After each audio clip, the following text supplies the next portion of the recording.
T-minus 10 minutes and holding. I have an update on a new issue that the launch team was studying, and that's the possible liberation, as they say, of some RTV, room temperature vulcanization, essentially caulk that is around the Orion, between Orion and panels that come off to reveal the solar panels for the Orion and European service module.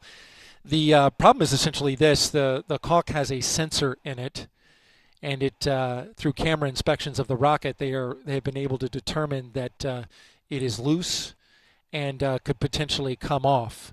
This is the same issue that was brought before a mission management team, which evaluates additional risks to the rocket, just a day ago. This happened after Hurricane Nicole passed through and delaminated some of the caulk around the bottom of Orion that connects to those panels. The team has determined that this caulk that encompasses this sensor on Orion is likely to come off after launch.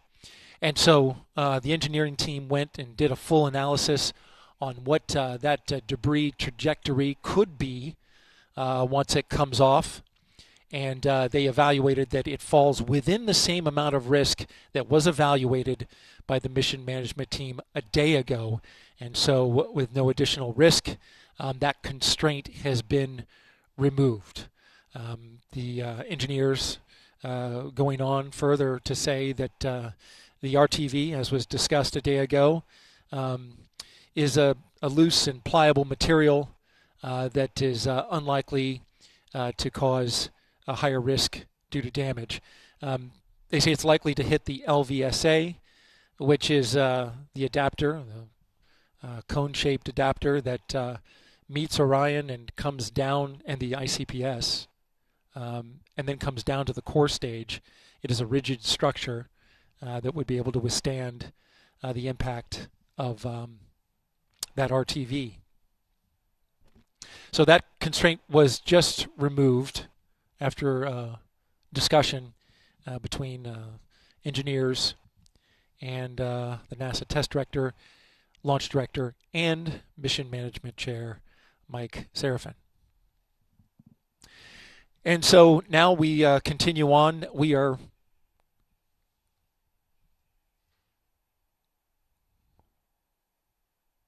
slipping into the launch window. Currently 9 minutes into the launch window, which ends at 3:04 a.m. Eastern Time.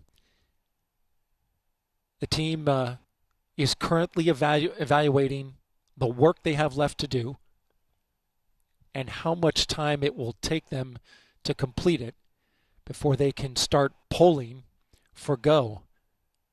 That would normally happen 15 minutes before launch, and we are not ready to resume that polling at this moment. And so we are going into the window. The question is, how deep are we going into the window?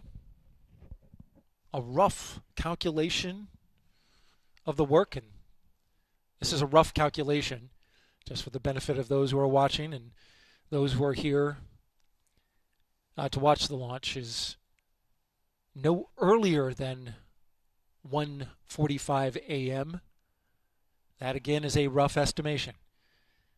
This work has to be evaluated, calculated, and a new T0 given, and currently at this moment we don't have that. Just want to be real clear about that.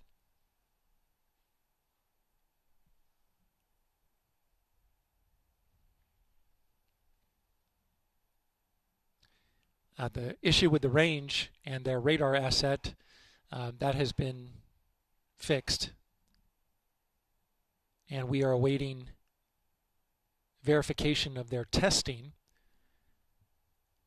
which is part of the flight termination system, a critical safety system that allows the 45th Space Wing to send a destruct signal to the rocket should it go in the wrong direction.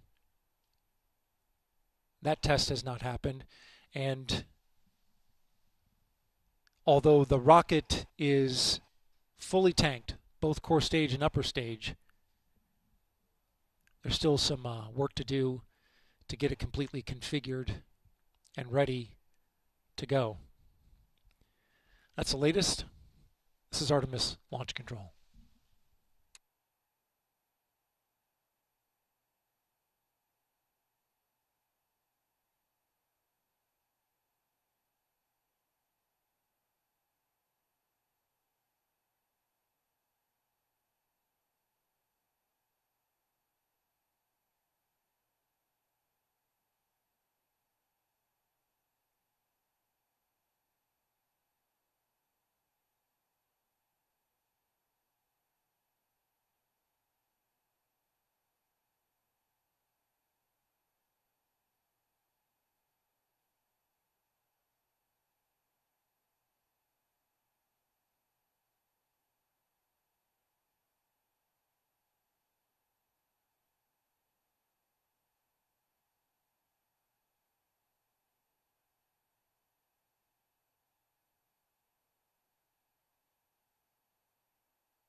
Yeah, Megan, thank you. And a clearer picture is starting to emerge as the launch team now reports out that they only have a few minutes left of work to do before they're ready to pick up polling.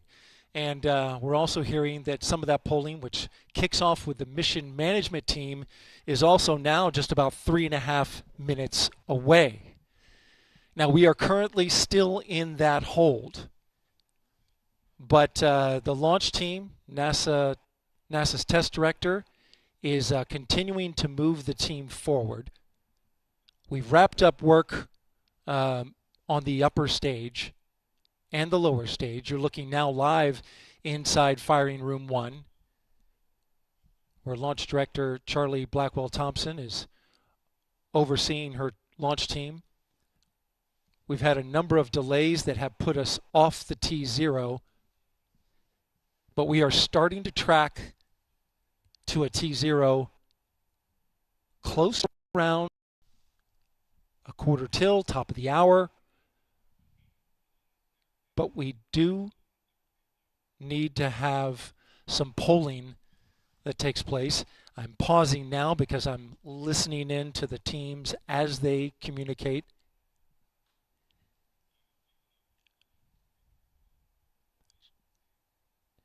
In this launch window, which we're currently 26 minutes into, and it's 2 hours long, it runs until 3:04 a.m. Eastern Time.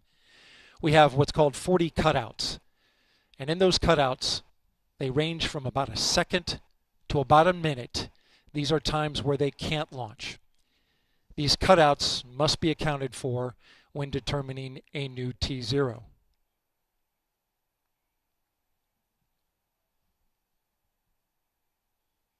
The upper stage of the rocket, which was the last to get ready and configured, just recently the team cycled the liquid hydrogen valves, which is required, and they are currently working on the LO2 valves, liquid oxygen valves in the upper stage. That work is almost done.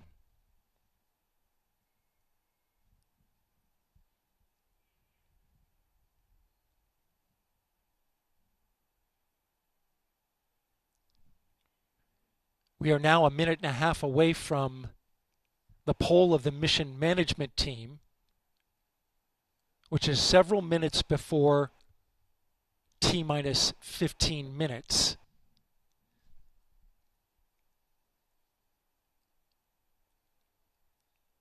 When that poll starts, we'll get a clearer picture of our T0.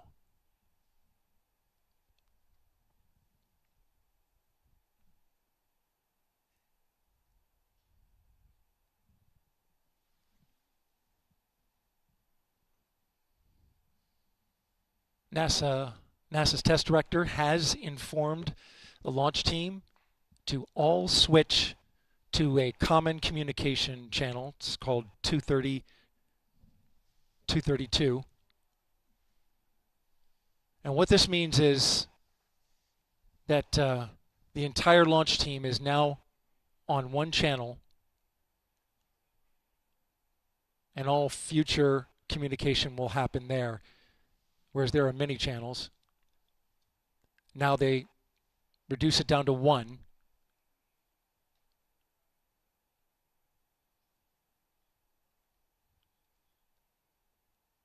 Just heard from NASA test director Carlos Monge. I'm sorry, Jeff Spaulding. Jeff Spaulding's on. They swapped out. There are currently no constraints to launch. Great news. Again, no constraints to launch. And they're getting ready to pick up with a poll to determine readiness for launch.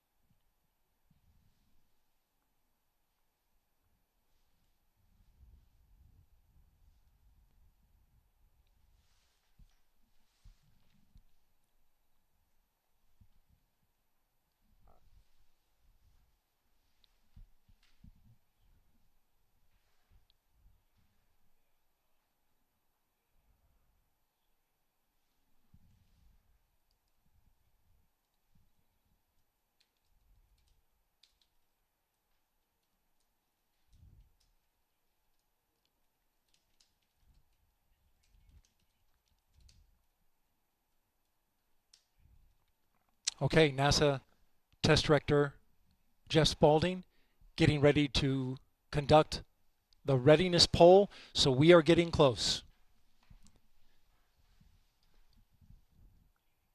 We're going to pull up the audio now so that you can listen in.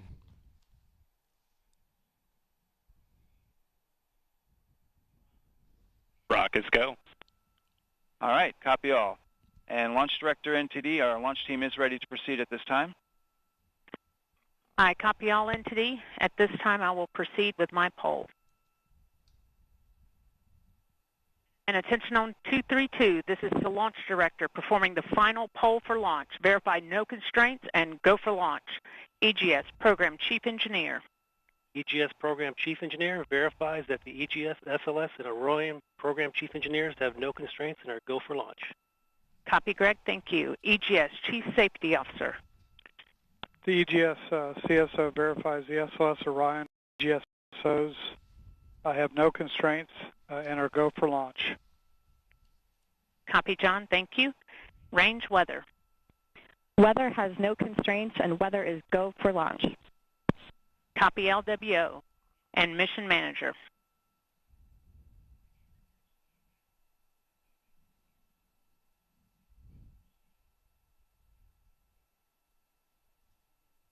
And Mission Manager, Launch Director.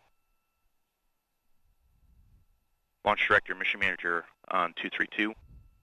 The mission management team has been polled.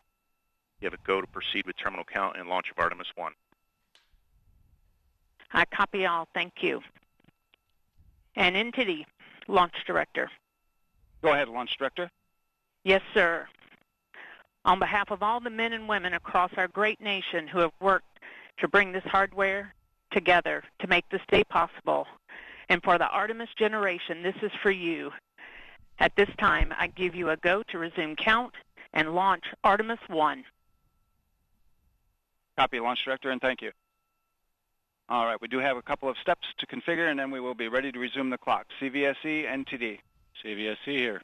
Initiate recording of Orion cameras at this time. In work. NTD. RSR here. Perform the booster ignition SNA arm rotation enable. NDT, RSR, booster ignition SNA arm and rotation enable is complete. And I copy. Thank you. Okay, so there you heard the poll from Launch All right, Director. and all personnel, we are going to resume the clock here momentarily.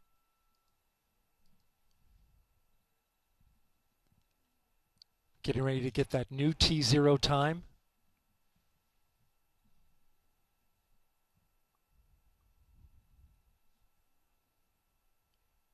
The poll that you heard was the NASA Test Director's poll. And all right, and we have verified no cutouts at this time. And all personnel, we are going to resume the clock. GLS, you can resume the clock on your mark. GLS copies. Countdown clock will resume on my mark. 3, 2, 1, mark. GLS mainline has been initiated. okay, T-minus 10 minutes and counting. we are T-minus 10 minutes away from liftoff of Artemis 1. As you can see, the clock is now moving. Let's put that up. T-minus 9 minutes and 47 seconds. The L-minus 15 poll complete. Show It went 06:47:44 is the new liftoff time. Affirm. Okay.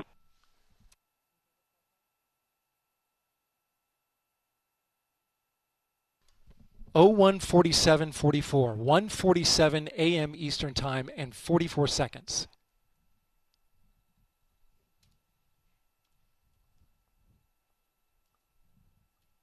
We went straight into terminal count.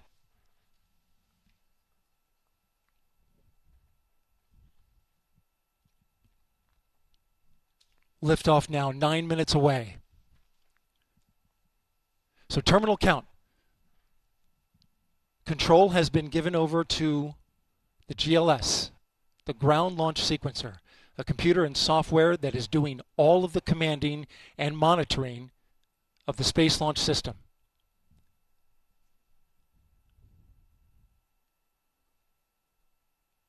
We'll hear call-outs from the GLS operator, Alex Pandalos.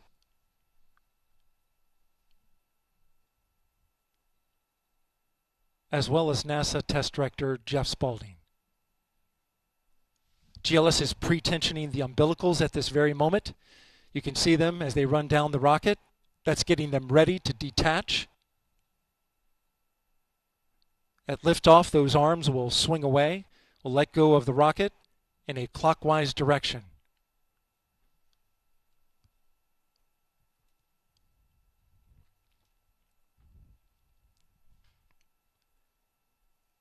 T-minus 8 minutes and counting.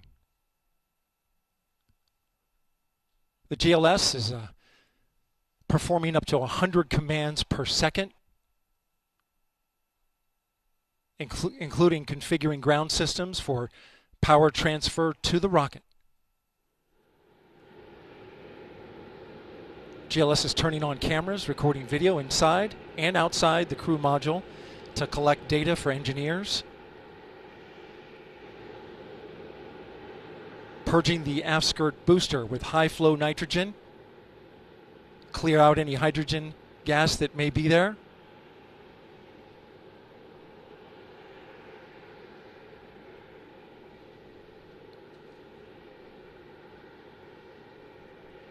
You can see the crew access arm is already retracted.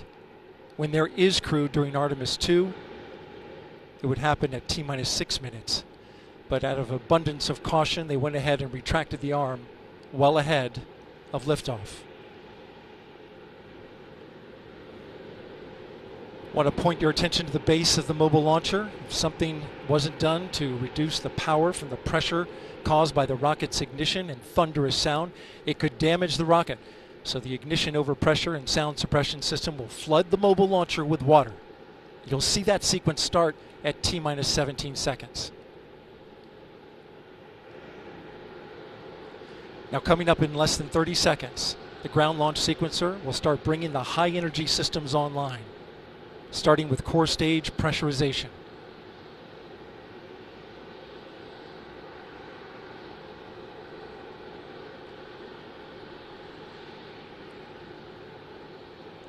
Firing room 1 is completely silent as they listen for the next call. GLS is go for core stage tank pressurization. The core stage tank is now pressurizing to flight levels. The replenish valve to the liquid hydrogen tank now closing. The liquid oxygen tank will come a little later. Now we're arming the Orion ascent pyros and transfer to internal power.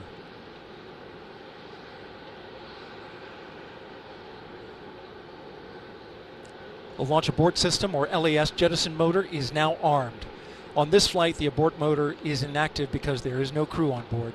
Up next is the flight termination system, or FTS, which gives the Space Force the ability to destruct the rocket if it goes in the wrong direction. Let's listen in for that.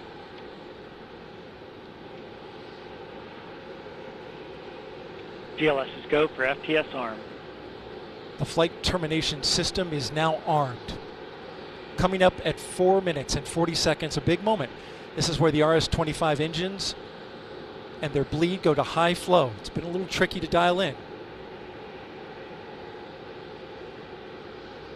GLS is go for LH2 high flow bleed check.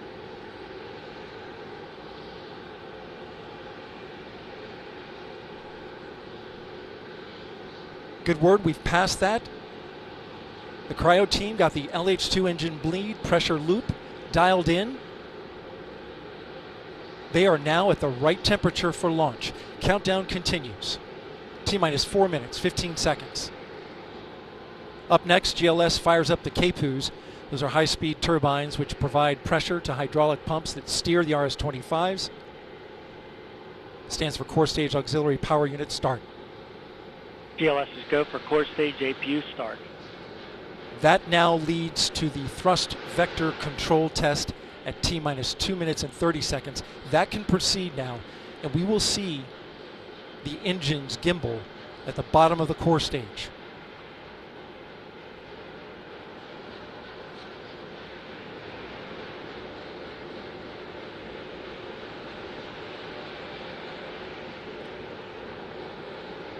At T-minus 3 minutes and 10 seconds, you will hear the go for purge sequence 4. That's a helium purge of the 4 core stage engines downstream of the propellant valve, getting the air and moisture out.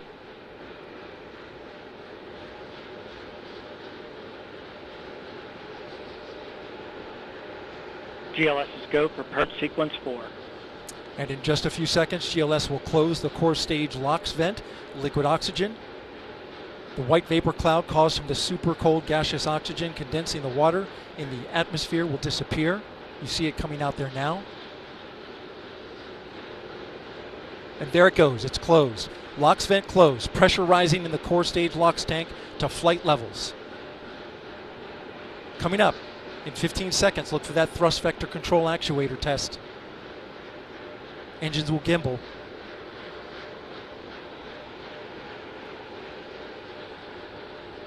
And there they go.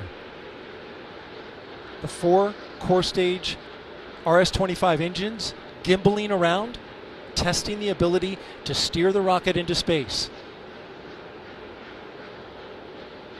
They will operate at 109% performance. Each RS-25 throwing down 500,000 pounds of thrust.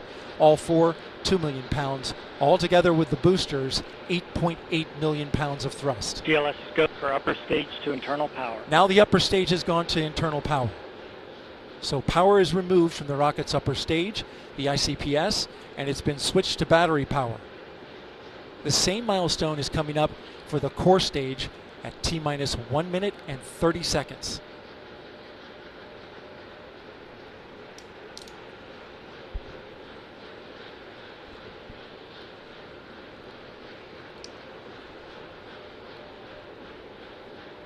GLS is go for core stage to internal power. The rocket's core stage, which houses the 3 flight computers, is now on battery power. So there is no more hold time available because there's no more margin on the batteries. So if we have a hold, we'd have to recycle back to T-minus 10 minutes and recharge those batteries.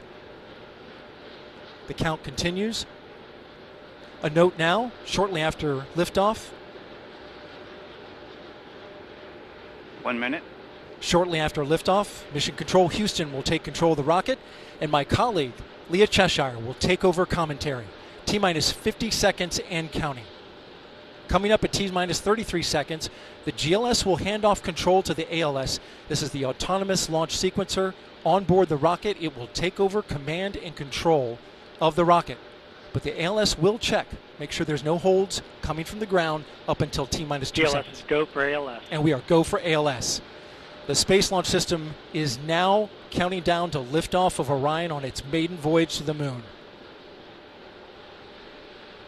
Launch team can no longer recycle the count. Sound suppressor water now flowing 15. under the ML. And here we go. 10. Hydrogen GLS, burn-off go for igniters core stage initiated. engine start. 7, 6, 5. Core stage engine start. 3, 2, 1. Boosters in ignition. And liftoff of Artemis 1. We rise together back to the moon and beyond.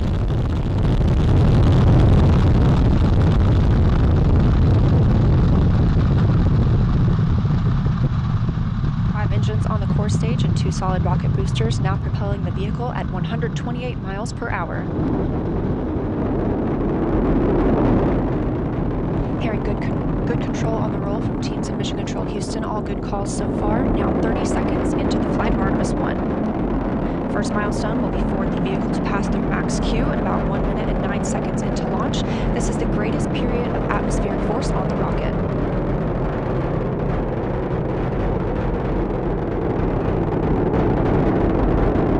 SLS now traveling 607 miles per hour.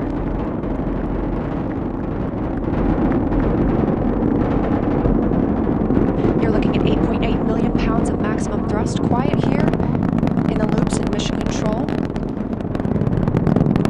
The 4 core stage engines are throttling down ahead of passing through max Q.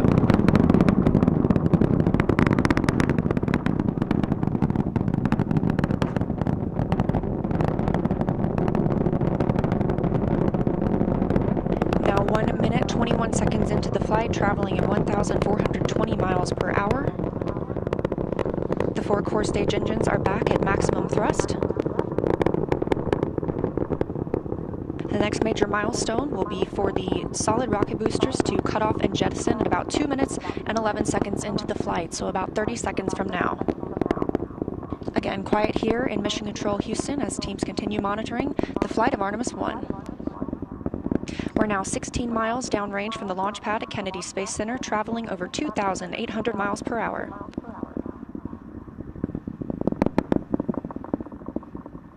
Standing by for solid rocket booster jettison and shortly thereafter.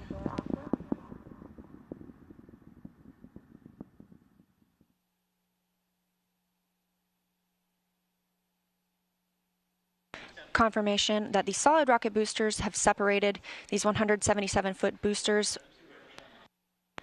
Now the core stage continues to power the flight of Orion, all 4 RS-25 engines firing, traveling over 3,400 miles per hour, 46 miles downrange. 2 minutes and 36 seconds into the flight. Hearing nominal calls here in Mission Control Houston. We've still got 4 good engines on the core stage. Next up, we'll be looking for the service module fairing to separate. This is 3 15 by 15 foot fairing panels, providing structural support, protecting the service module. Those will separate at about 3 minutes and 11 seconds into flight, and very shortly thereafter will be followed by the launch abort system separation. Just over 3 minutes into the flight of Artemis 1, now traveling over 4,060 miles per hour, 83 miles downrange. We just had confirmation that the service module fairing has separated.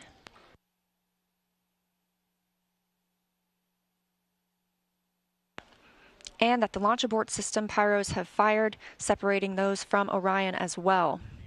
For future crew members,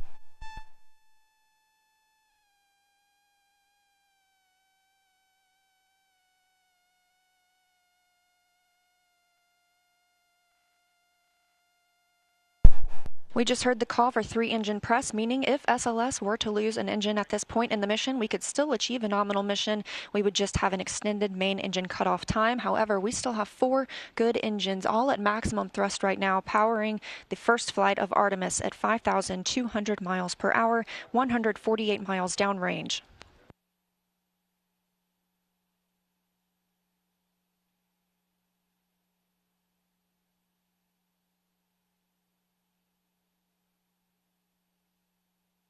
We're 4 minutes and 16 seconds into the flight of Artemis 1. So far, we've had a clean ascent. We saw those solid rocket boosters jettison about 2 minutes and 11 seconds after liftoff. Shortly after, we had the service module panels fairings separate, as well as the launch abort system. The launch abort system was inert for this flight, except to perform this separation. Those 4 core stage engines will continue to fire and power the flight of Artemis 1, now traveling over 6,800 miles per hour, 229 miles downrange. Booster flight controller reports that the engines are looking good.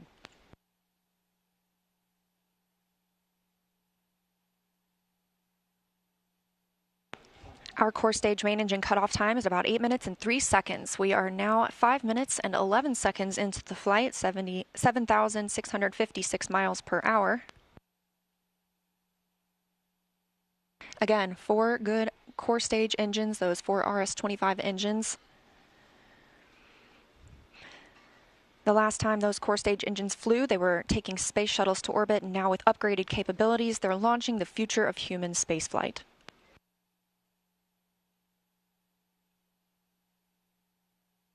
5 minutes and 42 seconds into the mission. We are now traveling 8,800 miles per hour, 345 miles downrange from the launch pad at Kennedy Space Center.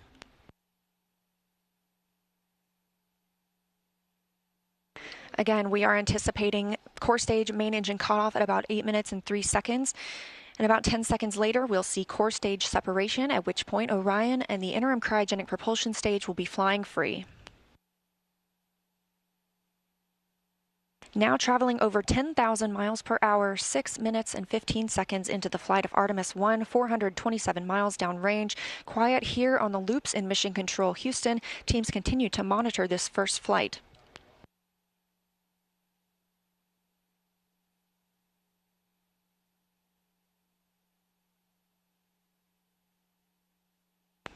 About a minute and a half now until that core stage main engine cutoff time. Our 4 core stage engines continue to fire maximum thrust.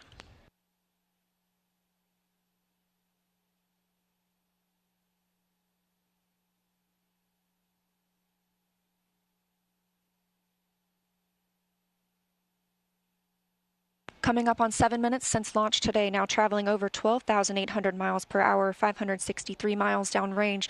Again, still quiet here in Mission Control, Houston.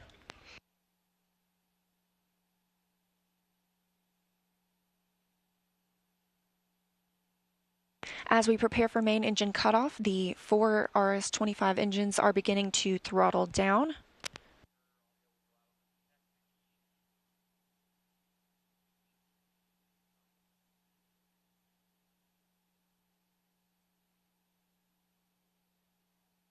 "30 seconds now until core stage main engine cutoff. All 4 engines continue to throttle down.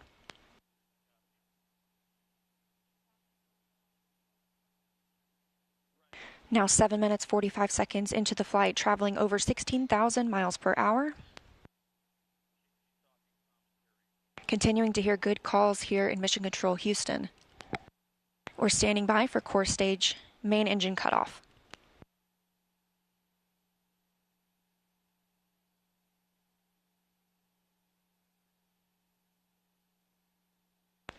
And we have confirmation of core stage main engine cutoff. Orion is now in Earth's orbit. The flight dynamics officer reports that we have a nominal main engine cutoff.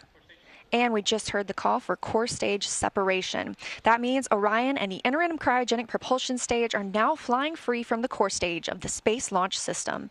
The next milestone will be solar array deploy approximately 18 minutes after liftoff. But before Orion stretches its wings, let's check back in with our friends at Kennedy Space Center and hear all about what it was like to hear the rocket roar off the launch pad. Megan and Kayla, I've got to hear all about it.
35:45 now.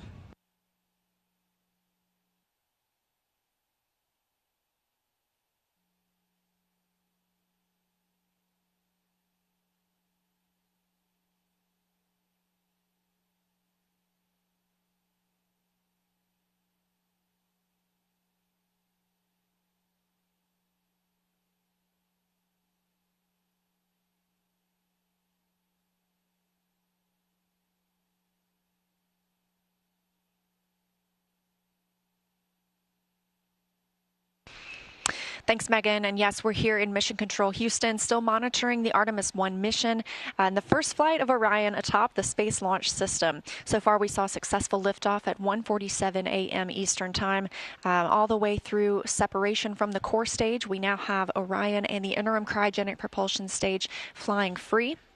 And we've just heard that we have initiated solar array deploy. So we are turning our focus to that. The spacecraft was running on battery power, but stretching these wings will allow it to stop relying on those batteries and significantly extend the time it can stay in space.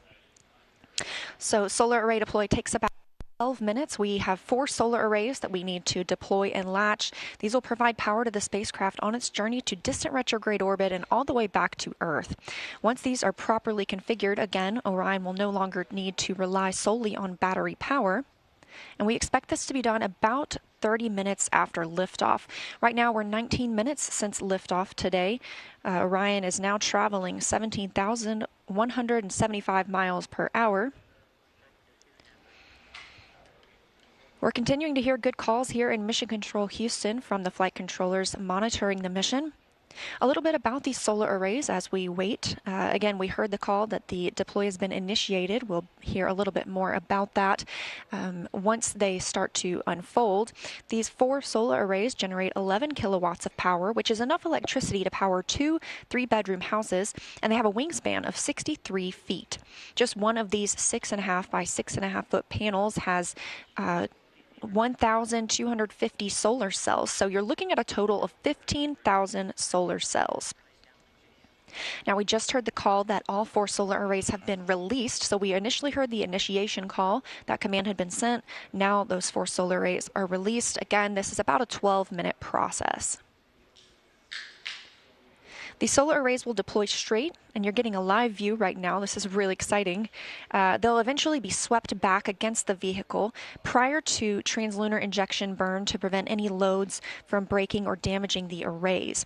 And on the end of each solar array is a camera that will capture imagery for us throughout the mission, along with a few other cameras placed outside and inside the spacecraft to help us monitor and perform various other inspections. Of course, if you recall the Apollo capsule design, there were no solar arrays. We had fuel cells instead. So this design with arrays gives us the opportunity to stay in orbit longer since we practically have no limit to the energy available for use from the sun. Coming up on 21 minutes since liftoff. Orion is attached to the interim cryogenic propulsion stage. You can see those 4 solar arrays unfolding now. And again, Artemis 1 is a flight test. It's paving the way for a sustainable presence at the moon. Looking forward to the future, Gateway will be our space station in lunar orbit. And we have some similarities and differences in the solar arrays unfolding right now on Orion and those that'll be on Gateway. So that'll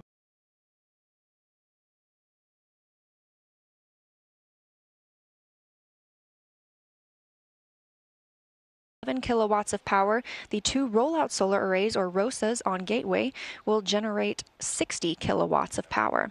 That ROSA design is currently being tested aboard the space station. We have 2 new ones installed and a spacewalk conducted earlier today, preparing for another set.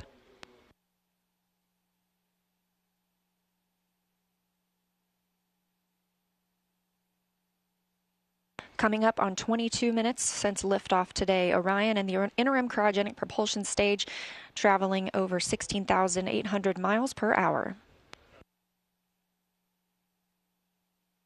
The solar arrays deploying now are part of the European Service Module. It's comprised of 20,000 parts and components. The Service Module was developed as part of an agreement between NASA and the European Space Agency, or ESA. This is the first time NASA is using a European-built system as a critical element to power an American spacecraft.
Coming up now, and 24 minutes into the flight of Artemis 1, spacecraft now traveling at 16,500 miles per hour around the Earth.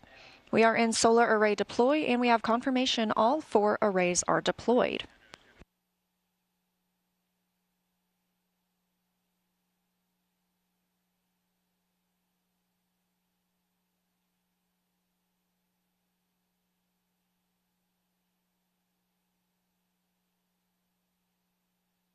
Coming up in a little less than 30 minutes is the perigee raise maneuver.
And with our launch at 1:41 Eastern Time this morning, we are looking for a perigee raise maneuver about 53 minutes into today's flight. Again, we are now 25 minutes and 47 seconds into the flight, and we have a complete deployment of all 4 solar arrays. Orion's journey to the moon continues as planned. Again, looking forward to that perigee raise maneuver. That'll be coming up again at about 53 minutes into the mission, so about 27 minutes from now. During the perigee raise maneuver, the interim cryogenic propulsion stage will use its RL-10 engine to lift the lowest point of Orion in Earth's orbit. The current orbit is more of an oval shape than a perfect circle, and this burn will raise that point closest to Earth and make the orbit more circular. This will also include a checkout of Orion's systems and any adjustments to the solar arrays. It'll be a short burn, less than 30 seconds long, but critical to keep us on track, and it also prepares us for the next engine burn to send Orion to the moon. That's the translunar injection burn. That'll come up a little later, which is a longer burn, another firing of the RL-10 engine on the interim cryogenic propulsion stage.